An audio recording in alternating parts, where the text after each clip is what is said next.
A manhunt is underway for a husband and wife duo facing murder charges. Barksdale's escape is on everyone's radar. They believe Blaine and Susan Barksdale killed Bly and then fled.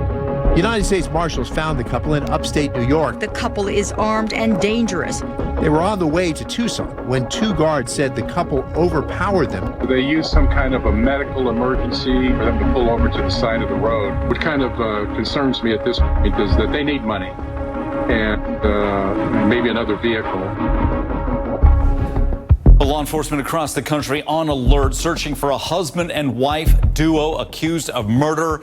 Now on the run after escaping from a prison transport. They took off in a remote part of Utah. Let's take a look here.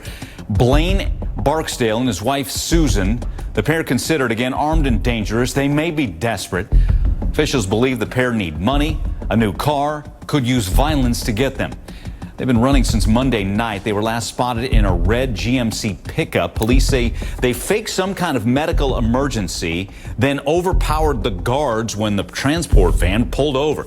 The pair on their way back to Tucson, where they face murder, arson, and robbery charges in the death of a 72-year-old man. Let's bring in retired Los Angeles Sergeant Cheryl Dorsey. So where do you begin, Cheryl, in trying to find these two?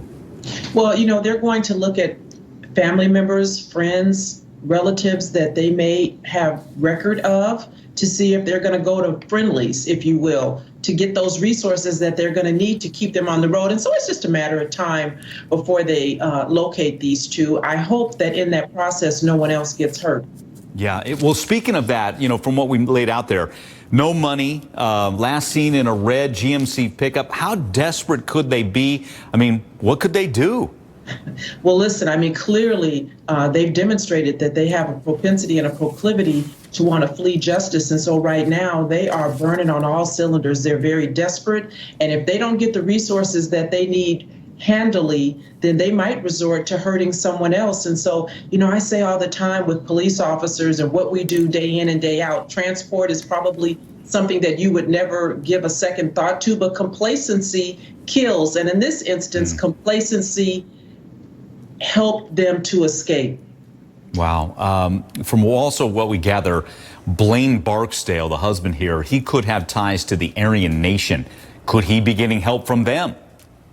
Well, help could come from anywhere, and so we'd be speculating on where that might be coming from, and so I can't speak to that. But what I do believe is that whoever comes within close proximity to these two may become a victim because they're opportunists, and they're going to be looking for someone who's not paying attention. They may need another car. They're probably listening to the news and watching and know that this red vehicle is now being sought. If there's an Amber Alert situation and they see an alert on the highway, they're going to need another mode of transportation. And so I think they're very desperate, and that makes them very dangerous. Yeah, and here's another tough one, but this is quite the trip. New York all the way to Arizona. Do you think they had this plan that was in their mind, or do you think it was just opportunity that presented itself? Hard to say for sure, but I bet you they're opportunists. And to feign an injury, listen, they would have been sick all the way to Arizona if I were driving that van. Why would you pull over in the middle of nowhere? What would you do in the middle of nowhere? Keep driving and get them to some assistance, or have assistance meet you, but I would not have pulled over if it were me. Yeah. All right. Well, Cheryl, thanks again. I will definitely stay on top of the story. Appreciate it.